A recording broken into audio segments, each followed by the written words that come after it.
On February 27th, 1928, Evelyn Swenson and Laconius H. Harman were the proud parents of a beautiful baby boy, J. Laird Harman. They were so excited to have their first child. He was a healthy 8-pound baby. Dad grew up on a farm in Granger, Utah, with his 4 younger sisters, Darlene, Doris, Janice, and Isla Ray. Growing up on a farm taught him to be responsible, to be a hard worker, and to get things done, and he mastered them all. He had daily chores, which included taking care of the garden, milking cows, feeding the animals, and of course, like every other boy, Dad was not all work. He liked to play with his friends, swimming in the canal, riding horses, and all manner of childhood pranks. In the winter, one of Dad's favorite things to do was to be pulled by his cousins on a sleigh. They would drag him around with about 7 others behind a tractor or a team of horses all over the farm. He also liked teasing his sisters. Once he shot one of them with a BB gun. She ran off crying and told their mother. Grandma grabbed the gun away from Dad and shot him a couple of times point blank. He learned his lesson, but it did not stop him from continuing to tease his sisters. Dad liked to cause a little ruckus now and again, particularly on the school bus.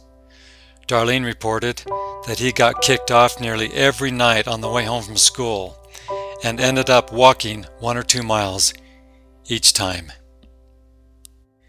In 1945 through 1946, Dad was a member of the United States Navy. He said that he could not qualify soon enough in regards to age, that it was his responsibility, his duty to serve in the armed forces. He first served on a hospital ship and then a battleship in California, Washington, D.C., and the Panama Canal.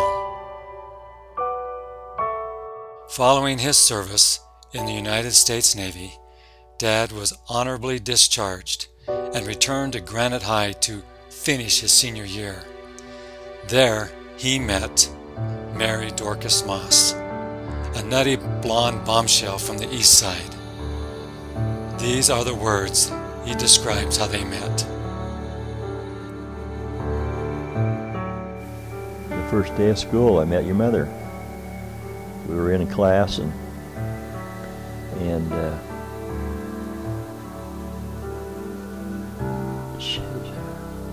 teacher the class was going on. About 10 minutes after the class started, in comes your mother,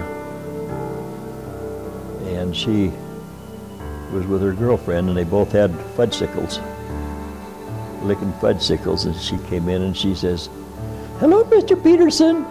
And Mr. Peterson, he looks and he just rolls his eyes like this, and he says, "Please find a seat, Miss Moss."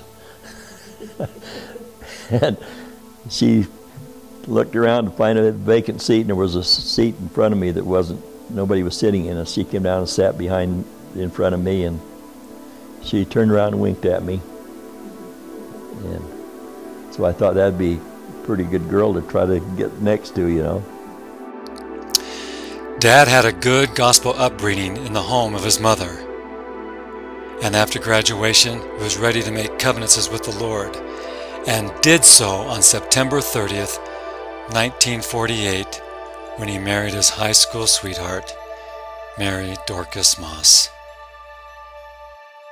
Their marriage was solemnized in the Salt Lake Temple. Mom is the oldest daughter of Mary Cornelia White and Hiram Grant Moss.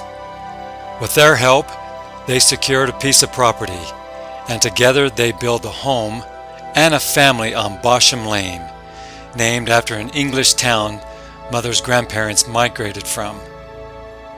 At the time of Mother's death, they have enjoyed over 60 years of experiencing life's many adventures.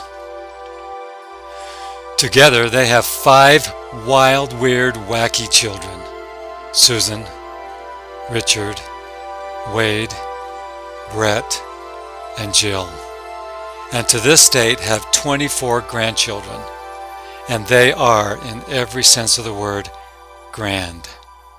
And 45 great-grandchildren. There is nothing more important to Dad than his family and their happiness. Dad loves to travel, and one of the most enjoyable activities was to hitch his trailer and together with Mom roam the country. He also likes the desert. Each year he and Mother provided a wonderful family reunion for his children and their children and their children at Arches National Park. That is hallowed, sacred country for our family. Delicate art symbolizes what Mom and Dad are all about: strong and steadfast, yet delicate and beautiful. It represents the smile on Dad's face and the light in our mother's eyes. It's ever present on the sunniest and most peaceful days, and when the storms rage and the wind blows. Theirs was the invitation to come and see, look and touch, sit and ponder, laugh and cry. And when you leave, you are filled and refreshed, and instilled in your heart the anticipation to return. Hawaii is also a favorite place for Dad. He and Mother have made many trips there, enjoying the sun and the sand and the peaceful escape from the tight grips of life's far-reaching tentacles.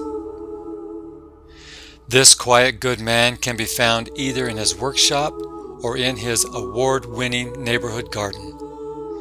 Dad can turn a wood log into a prize sculpture, a 2x6 into a fine dining table, a piece of plywood into a delicate china cabinet.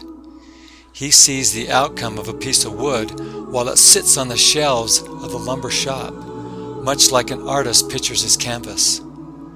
Dad can tile, plumb, build, and restore.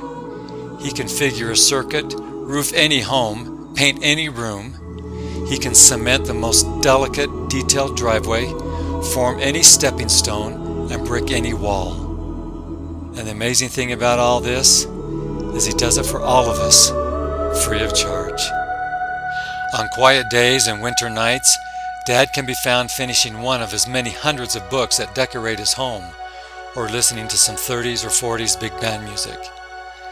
Dad's strongest attribute is the love of the gospel of Jesus Christ, and can be found doing what the Savior taught. His life has touched many, from his childhood friends, his work associates, to his neighbors of over 60 years. J. Harman is known for good wherever he goes, whatever he does, and in the manner he speaks. But to us, he is simply our dad, our grandfather, and we are honored to have his name.